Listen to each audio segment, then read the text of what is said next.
Jack itu yang laporin Rocky Gerung. Sebelumnya laporin siapa? Ahmad Dhani.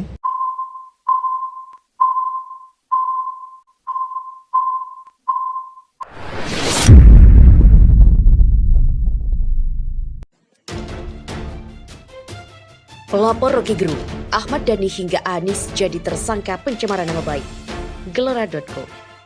Masih ingat Jack Boyd Lapian yang merupakan pelapor banyak tokoh seperti Rocky Gerung, Ahmad Dhani hingga Gubernur DKI Jakarta Anies Baswedan?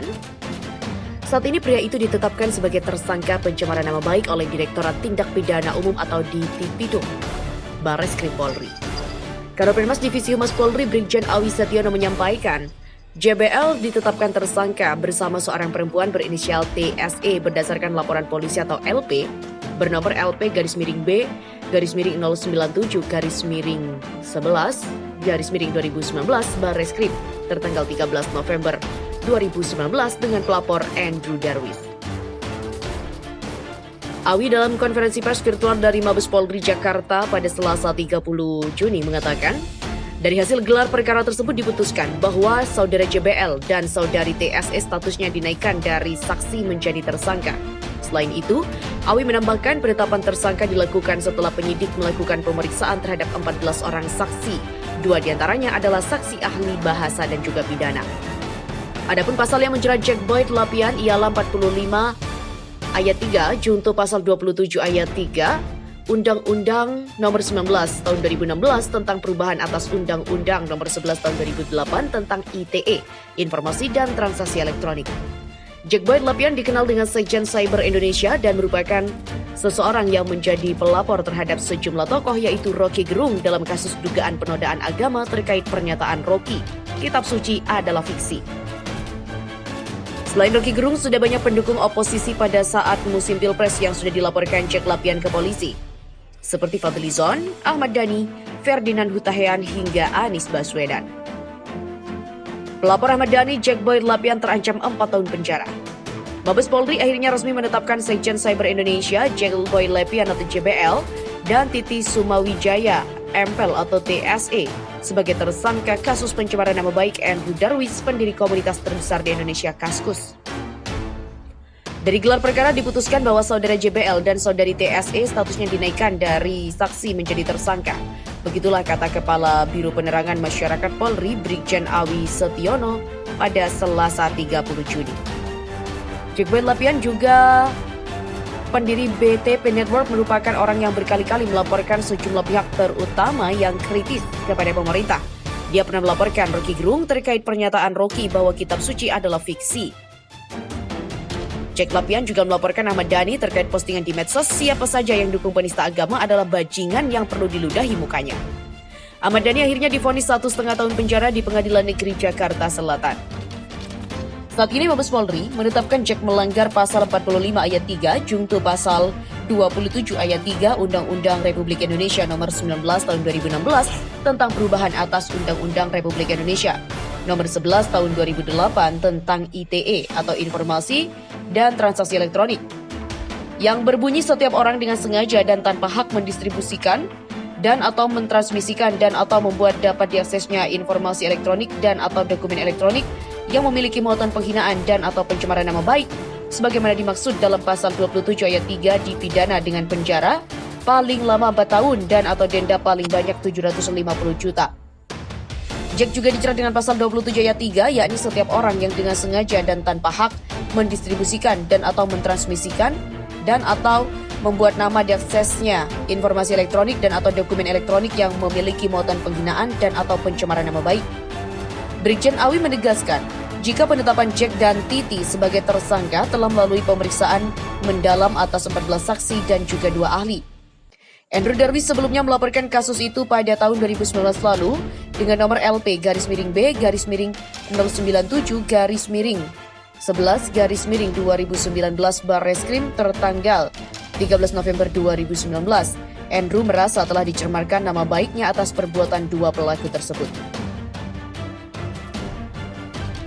Menjadi tersangka kasus pencemaran nama baik, inilah reaksi dari Jack Lapian.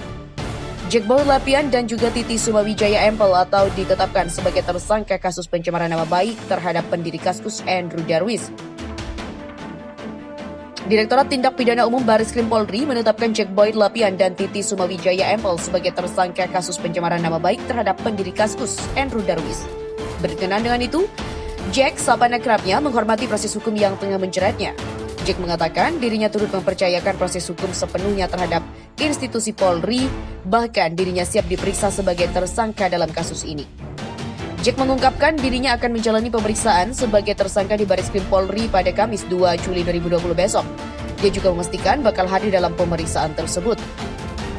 Sebelumnya, Kepala Biro Penerangan Masyarakat Divisi Humas Polri, Brigjen Pol Awi Setiono mengatakan, penetapan status tersangka terhadap Jack dan juga Titi berdasar hasil gelar perkara yang dilakukan Subdit 4 di Tipidum Bareskrim Polri pada 16 Juni 2020. Gelar perkara tersebut dilakukan menindaklanjuti laporan polisi bernomor LP-B, /97-11-11-2019, Bareskrim tertanggal 13 November 2019 dengan pelapor Andrew Darwis dan terlapor Jack Boy Lapian dan Titi Sumawijaya Empel. Selain melakukan gelar perkara, Awi mengatakan bahwa penyidik juga telah melakukan pemeriksaan terhadap 14 saksi dan 1 ahli bahasa serta 1 ahli pidana. Dari hasil gelar perkara tersebut diputuskan bahwa saudara JBL dan juga saudari TSE statusnya dinaikkan dari saksi menjadi tersangka. Begitulah kata Awi saat jumpa pers di Mabes Polri Kebayoran Baru, Jakarta Selatan pada Selasa 30 Juni 2020. Awi menuturkan, dalam perkara tersebut, Jack dipersangkakan dengan pasal 45 ayat 3 junto pasal 27 ayat 3 Undang-Undang Republik Indonesia nomor 19 tahun 2016 tentang perubahan atas Undang-Undang Republik Indonesia nomor 11 tahun 2008 tentang ITE. Dalam hal ini, Jack terancam dengan hukum penjara paling lama 4 tahun dan atau denda paling banyak 750 juta. Sementara itu, Titi dipersangkakan dengan pasal 310 dan pasal 311 KUHP. Titi pun terancam hukuman penjara paling lama 4 tahun. Rencananya para tersangka akan dilakukan pemeriksaan pada hari Kamis tanggal 2 Juli 2020 dan surat panggilan sudah dikirimkan sejak tanggal 29 Juni 2020. Dan inilah awal mula kasus dugaan penipuan yang menyeret pendiri Kaskus. Kasus bermula saat pelapor bernama Titi Sumawijaya Empel menjalin kerjasama investasi dengan sosok bernama Susanto Ciputra. Aparat kepolisian sampai saat ini tengah menyelidiki kasus dugaan penipuan dan pencucian uang dengan terlapor Andrew Darwis yang tak lain adalah pendiri laman daring Kaskus. Kasus bermula saat pelaporan bernama Titi Sumawijaya Empel menjalin kerjasama investasi dengan sosok bernama Susanto Ciputra. Penandatanganan investasi itu terjadi pada 18 November 2018 lalu. Namun sebenarnya tidak ada kerjasama investasi dalam hal apapun, melainkan pelapor mengajukan pinjaman kepada saudara Susanto sebesar 15 miliar rupiah. Begitulah kata Kepala Bidang Hubungan Masyarakat Polda Metro Jaya, Kombes Argo Yuwono kepada wartawan. Selanjutnya Titi diberi jangka waktu 15 tahun untuk mengembalikan uang yang dipinjam dari Susanto. Namun pada tahun keempat, Titi mempunyai kewajiban membayar bunga sebesar 1%. Argo mengatakan, Titi baru menerima uang sebesar 5 miliar. Dan Titi juga menjaminkan sertifikat gedung yang berlokasi di Jalan Panglima Polim nomor 51 Jakarta Selatan. Pada 12 Desember 2018, Titi kemudian menyuruh seseorang bernama Budi Sandono untuk mengecek sertifikat gedung itu ke kantor BPN Jakarta Selatan, namun sertifikat tersebut berganti nama atas nama Andrew Darwis. Alhasil Titi kemudian melaporkan Andrew ke Polda Metro Jaya pada 13 Mei 2019. Namun polisi belum dapat memastikan keterlibatan Andrew dalam kasus itu lantaran masih dalam tahap pemeriksaan saksi pelapor. Laporan tersebut terregister dalam nomor LP-29-5-2019-PMJ-DIT-Reskrimsus dengan pelapor Titi Sumawijaya dan pelapor Andrew Darwis. Andrew Darwis dilaporkan atas dugaan pemalsuan atau penipuan dan tindak pidana pencucian uang. Hal itu tertuang dalam pasal 263 ayat 2 KUHP dan atau pasal 345 Undang-Undang Republik Indonesia nomor 8 tahun 2010 tentang TPU. Waspada. Daftar RUU yang bakal dicabut dari Prolegnas tak ada RUU HIP. DPR berencana mencabut sejumlah rancangan undang-undang dari Program Legislasi Nasional atau Prolegnas periode tahun 2020. Namun dari daftar yang sudah muncul, tak ada RUU haluan ideologi Pancasila yang mengundang kontroversi. Wakil Ketua Balik DPR RI Willy Aditya menyampaikan, hampir seluruh fraksi mengusulkan pencabutan RUU yang mereka bahas, sebab mereka merasa tak bisa merampungkan pembahasan hingga batas akhir bulan Oktober. Komisi 1 DPR mengajukan pencabutan RUU Keamanan dan Ketahanan Cyber serta RUU Penyiaran. Mereka akan berfokus merampungkan RUU Perlindungan Data Pribadi tahun ini. Komisi 2 DPR RI mencabut RUU Pertahanan sebab substansi dalam RUU itu beririsan dengan beberapa pasal dalam RUU Cipta Kerja. Kemudian Komisi 3 DPR RI berencana mencabut RKUHP dan RUU Pemasyarakatan yang mereka membahas RUU Kejaksaan dan juga RUU Jabatan Hakim. Namun rencana tersebut akan dibahas terlebih dulu dengan pemerintah pada Kamis 2 Juli. Komisi 4 DPR RI berniat mencabut RUU Kehutanan dan RUU Perikanan. Sementara Komisi 5 DPR RI tidak mengajukan pencabutan karena masih akan merampungkan RUU Lalu Lintas Angkutan Jalan dan juga RUU Jalan. Willy juga menjelaskan, Komisi 6 akan mengeluarkan RUU Praktek Monopoli dan Persaingan Usaha Tidak Sehat dari Prolegnas Prioritas 2020. Mereka hendak berfokus RUU BUMN. Sementara Komisi 7 DPR RI tak mengajukan pencabutan sebab RUU Minerba telah disahkan sedangkan RUU Energi Baru dan Terbarukan masih dalam pembahasan. Komisi 8 DPR RI mengajukan pencabutan RUU Penghapusan Kekerasan Seksual. Sementara Komisi 9 DPR RI masih optimistis merampungkan 2 RUU yang sedang mereka bahas. Adapun Komisi 10 DPR RI hendak mencabut RUU Pramuka, sementara Komisi 11 DPR RI mencabut menunda RUU Bea Materai dan RUU Fasilitas Perpajakan. Nasib pembahasan RUHIP juga masih menggantung meski sudah menuai sejumlah aksi protes dalam beberapa pekan terakhir. Ketua Badan Legislasi atau Balik DPR RI Supratman Andi Aktas mengatakan, belum ada keputusan terkait kelanjutan RUU tersebut, sebab DPR masih menunggu respon resmi dari pemerintah terkait draft RUU HIP. Supratman saat ditemui di Kompleks Parlemen Jakarta pada Selasa 30 Juni mengatakan, soal RUHIP di drop atau tidak bukan lagi di kewenangan Balik karena sudah menjadi draft RUU. Jikapun mau harus diputuskan fraksi-fraksi di Badan Musyawarah. Supratman mengatakan jika pemerintah memutuskan penundaan harus disampaikan secara resmi. Kemudian nasib RUHIP akan ditentukan para pimpinan fraksi lewat Badan Musyawarah. Politikus Partai Gerindra itu juga belum bisa memastikan apakah DPR sudah menerima surat penolakan RUU HIP dari pemerintah. Ia hanya menegaskan bahwa saat ini DPR masih menunggu respon dari pemerintah. Intinya posisi Balik saat ini tidak dalam bisa menarik atau tidak, tetapi harus diputuskan bersama-sama pimpinan fraksi dan juga pimpinan DPR dalam rapat Badan Musyawarah. Balik pekan ini juga sedang menggelar evaluasi terhadap RUU yang ada dalam Prolegnas tahun 2020. Mereka membuka peluang untuk menunda pembahasan sebagian RUU guna mengurangi beban legislasi. Sementara itu, Din Samsudin sampaikan 4 jalan keluar untuk Jokowi. Dari mulai buzzer RP hingga pembentukan Second Kabinet atau Kabinet Ahli. Menyimak pidato Presiden Jokowi via video yang marah-marah terhadap para menterinya, banyak dari kita yang ikut terharu. Kita semua perlu mengapresiasi pidato itu dan berhusnuzon terhadap latar belakangnya. Kita pun perlu bersimpati terhadap isinya bahwa ada masalah dalam penyelenggaraan pemerintahan yang membuat Pak Presiden resah, risau, dan mungkin juga galau. Dengan pikiran terbuka itu dan dari lubuk hati yang paling dalam, dengan tulus ikhlas pihaknya mengusulkan jalan keluar. Yang pertama adalah, dalam menghadapi masalah bangsa seperti musibah COVID-19, galanglah kebersamaan seluruh elemen bangsa. Tidak ada salah satu dan tidak ada salahnya untuk mendengar aspirasi rakyat, apalagi yang kritis, karena boleh jadi dalam kritik itu ada solusi yang bersifat konstruktif. Salah adanya jika aspirasi itu dibungkam, baik dengan penyebaran agitasi dan fitnah oleh para buzzer bayaran, ataupun juga kriminalisasi rakyat kritis dengan menggunakan kekuasaan. Yang kedua, dalam suasana penuh keprihatinan, hindari kebijakan yang kontroversial dan apalagi melanggar konstitusi. Tunda dulu pembentukan undang-undang dan kebijakan yang bertentangan dengan aspirasi rakyat, tidak berpihak kepada rakyat banyak, dan apalagi hanya memberi keuntungan kepada segelintir pengusaha. Dan sekedar contoh, undang-undang tentang Minerba sangat jelas hanya menguntungkan 7 korporasi. Perpu Undang-Undang Nomor 2 Tahun 2020 sangat potensial penyelewengan dan penumpukan hutang negara atau RUU Omnibus Law Ciptaker lebih menguntungkan pengusaha dan merugikan kalangan pekerja atau buruh. Yang ketiga, kinerja kabinet yang buruk hanya dapat diatasi dengan pembentukan kabinet ahli atau Zakon kabinet dengan menempatkan anak-anak bangsa yang mumpuni dan berintegritas.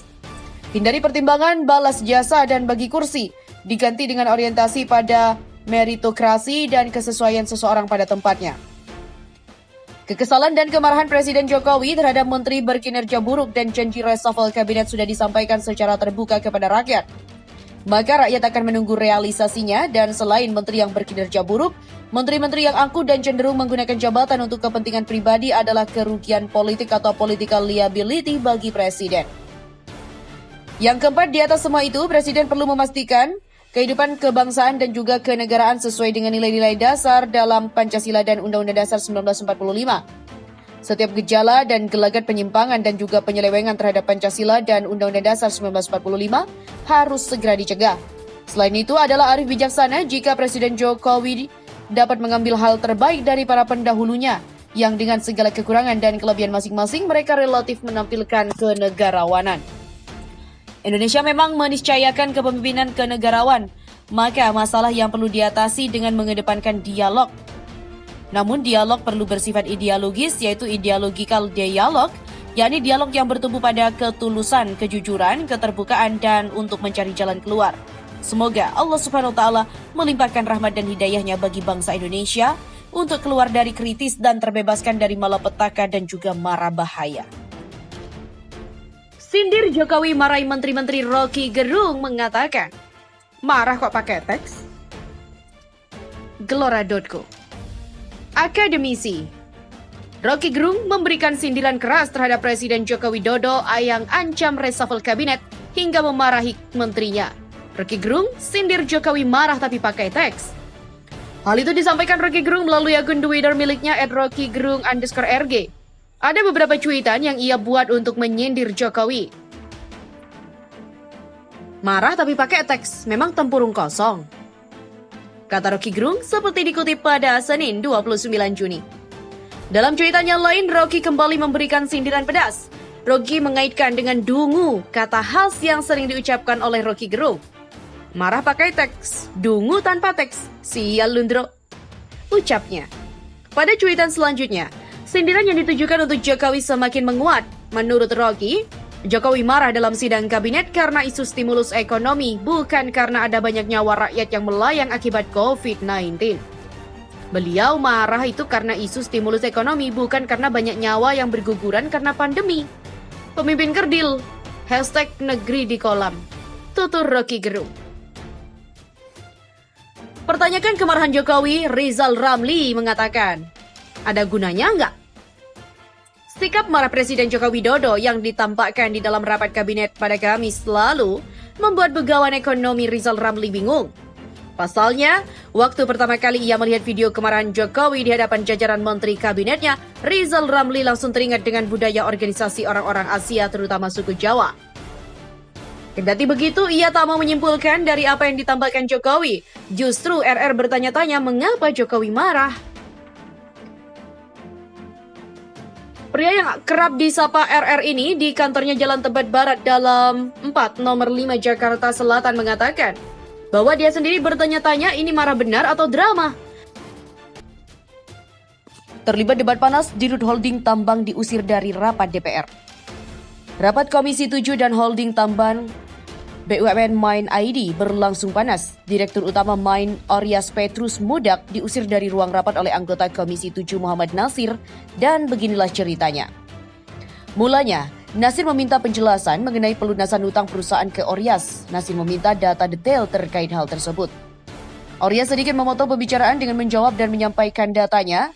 Nasir lantas mengatakan agar hal ini tak terjadi lagi dan meminta Oryas keluar dari ruang rapat bila sampai terulang. Oryas kembali menanggapi Nasir dengan mengatakan akan keluar dari ruang sidang yaitu ruang rapat bila diminta dan bila mendapatkan restu pimpinan rapat. Disinilah kondisi memanas sehingga Nasir menggebrak meja. Jika Bapak sekali lagi gini saya suruh Bapak keluar dari ruangan ini. Begitulah kata Nasir di Komisi 7 DPR Jakarta. Jika Bapak suruh keluar, izin pimpinan, saya keluar, jawab Oryas. Oryas sendiri terlihat ikut panas namun berupaya tenang. Ia kemudian menjawab dirinya datang karena diundang. Dan sebagai informasi, Komisi 7 DPR RI menggelar rapat dengan holding tambang BUMN siang ini. Rapat digelar pukul 13:15 waktu Indonesia Barat. Rapat ini dibuka dan dipimpin oleh Wakil Komisi 7 DPR Alex Nurdin dan Komisi 7 DPR Jakarta. Ada beberapa agenda dalam rapat ini, yakni membahas kinerja BUMN tambang di masa pandemi COVID-19, kontribusi BUMN tambang di masa pandemi COVID-19, dan juga proyeksi pendapatan pemerintah sebelum dan sesudah akuisisi 51% saham PT Freeport Indonesia. Sambil menggebrak meja, anggota DPR cecar bos Inalum soal utang beli saham Freeport 35 triliun. Anggota Komisi 7 DPR RI dari fraksi Demokrat Muhammad Nasir mencecar Direktur Utama PT Indonesia Asahan Aluminium atau Inalum, Oryas Petrus Mudang. Nasir yang tidak mengerti dengan menjelaskan dari Oryas tentang utang perusahaan lalu merasa geram. Ada dua utang besar yang diterbitkan Inalum dari Global Bond. Yang pertama sebesar 4 miliar US dollar yang diterbitkan tahun lalu dan pembelian 51% saham PT Freeport Indonesia. Perusahaan kembali menerbitkan Global Bond senilai 2,5 miliar US dollar atau setara dengan 35 triliun. Sebelum lama ini, untuk refinancing dua utang perusahaan yang jatuh tempo pada 2021 senilai 1 miliar US dollar dan 2023 sebesar 500 juta US dollar. Nasir mengaku, penjelasan tersebut tak ada dalam materi yang dibagikan Inalum ke seluruh anggota pada rapat hari ini. Dia meminta Oryas menyampaikan detail dana utang perusahaan. Dia khawatir 3 perusahaan yaitu PT Bukit Asam, PT Antam, dan juga PT Timah. Apakah untuk menopang utang ini? Karena sudah holding, makanya dia meminta data detailnya yang mana. Begitulah kata Nasir kepada Oryas Selasa 30 Juni 2020. Oryas lalu menjawab bahwa nantinya akan disampaikan datanya dan meski begitu sebenarnya Oryas sudah menjelaskan kondisi hutang perusahaan di awal paparan tadi sebelum Nasir mencecarnya. Nasir yang tidak terima penjelasan Oryas pun meminta dia keluar ruangan. Sambil menggebrak meja rapat, Nasir menyebut Oryas main-main dalam rapat hari ini. Bapak bagusnya keluar, nggak ada gunanya di sini. Anda bukan buat main-main di DPR, Anda bukan buat main-main di sini. Anda itu nggak lengkap bahannya, enak betul Anda di sini. Siapa yang naruh Anda di sini? Begitulah lanjut Nasir marah-marah. Nasir mengklaim, khawatir dengan 3 BUMN di dalam holding tambang harus menanggung beban utang besar perusahaan dan berujung bangkrut. Sebab menurut penuturan Oryas, tenor utang PT FI bervariasi mulai dari 3 tahun hingga 30 tahun ke depan. Nasir pun meminta kepada pimpinan rapat Alex Nurdin untuk tidak mengundang lagi Oryas dalam rapat DPR. Dia juga bakal menyurati Menteri BUMN Erick Thohir agar Oryas dicopot dari jabatannya. Benarkah penjelasan bos Inalum tidak lengkap? Sikap marah-marah Nasir di atas merupakan yang kedua kalinya dalam rapat hari ini. Sebelumnya, pada awal rapat dibuka, Nasir mengajak debat Oryas karena mempertanyakan kejelasan utang Inalum. Dalam sesi awal rapat, sebenarnya Oryas hendak menjelaskan materi paparan sesuai dengan agenda yang ditulis dalam undangan Komisi 7 DPR, yaitu kinerja BUMN tambang dan juga kontribusinya selama masa pandemi. Lalu proyeksi pendapatan pemerintah sebelum dan sesudah akuisisi 51% dari saham Freeport. Tetapi beberapa anggota Dewan seperti Remson Siagaan dari fraksi Gerindra, Muhammad Nasir dari Demokrat, dan Edi Suparno dari Partai Amanat Nasional atau PAN melakukan tanya jawab secara interaktif kepada Oryas tentang hutang yang diterbitkan Inalum, tetapi hanya Nasir yang mengajak debat. Dan berdasarkan pertanyaan Ramson yang menanyakan posisi hutang perusahaan, Oryas menjelaskan bahwa untuk hutang baru yang diterbitkan Inalum sebesar 2,5 miliar US dollar dan belum lama ini digunakan untuk refinancing hutang perusahaan yang jatuh tempo pada 2021 dan 2023 sebesar 1 miliar US dollar. Hutang baru tersebut digunakan untuk membayar hutang-hutang lama yang berbunga tinggi. Hutang baru ini, menurut penjelasan Inalum, bunganya lebih rendah sehingga meringankan beban perusahaan dan sebagian dana utang juga dipakai untuk membeli 20% saham PT FEL Indonesia Tbk atau Inco. Dia menegaskan bahwa hutang 2,5 miliar US dollar ini masuk ke perusahaan jadi tidak akan memberatkan keuangan anak usaha. Selain itu juga tidak akan ada kolateral ataupun agunan yang digadaikan Inalum karena pinjaman ini dicari lewat pasar modal dan sama seperti saat perusahaan mencari pendanaan sebesar 4 miliar US dollar untuk membeli saham di Freeport. Tetapi Nasir masih tak puas dengan penjelasan Oryas. Dia heran bagaimana Inalum bisa mengajukan utang besar tanpa ada aset yang dijaminkan. Akan tetapi Nasir tetap mencecar Oryas. Dia menanyakan bagaimana jika perusahaan tidak mampu membayar, apalagi hutang ini besar dan tanpa ada jaminan. Oryas menegaskan, dirinya optimis bisa melunasi hutang ini dengan melihat kondisi keuangan. Menurut dia, investor pun masih percaya dengan Inalum, karena itu mereka mau memberikan hutangnya ke perusahaan. Tetapi Nasir kembali bertanya, kita tidak paham dari mana orang yang enggak pakai jaminan bisa dapat pinjaman. Dan Oryas pun menimpali, itulah yang memang selalu saya kerjakan, Pak. Kita pinjam nggak pakai jaminan, jadi ini penerbitan biasa di pasar modal dan itu terjadi di Jakarta. Sementara itu, caplok Freeport 55 triliun, utang Inalum membumbung tinggi.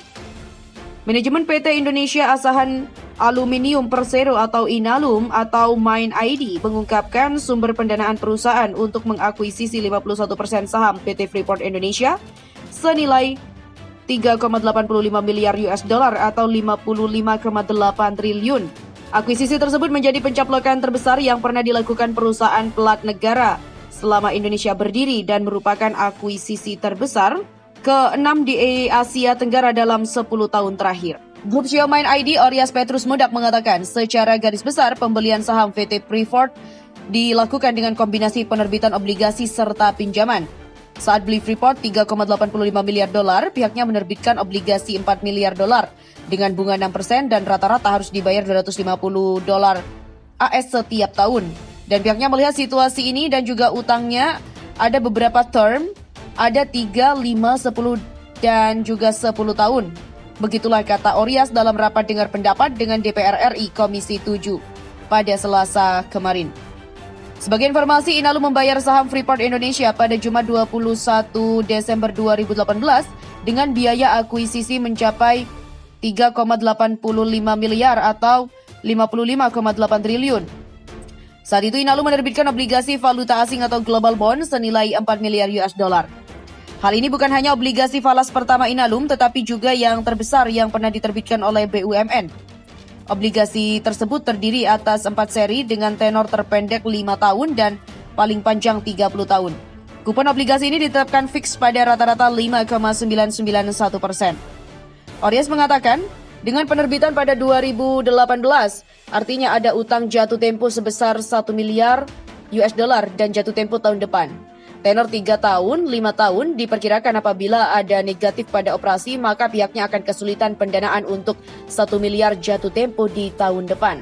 Perseroan juga melakukan refinancing dengan menarik dana 2,5 miliar US dollar untuk kebutuhan 2021-2023 dan setengahnya dipakai untuk membayar hutang 2021 dan juga 2023, setengahnya lagi untuk membayar hutang anak usaha dan akuisisi PT FAL Indonesia Tbk atau Inco. Dengan penerbitan utang baru, kos lebih murah 0,7% dari sebelumnya. Secara prinsipal, bunga rata-rata 5,4%, terendah 4,75% dan tertinggi 6% dan rata-ratanya adalah 5,4%. Dia pun mengatakan semua proses akuisisi ini sudah sesuai dengan rencana pada 2019 dan juga 2020 karena belum ada arus kas terkait dengan Freeport karena utang obligasi baru mulai jatuh tempo pada 2021. Investasi dari Freeport akan dihasilkan di 2021 dan akan ada penerimaan dividen dengan level produksi sama dengan 2018.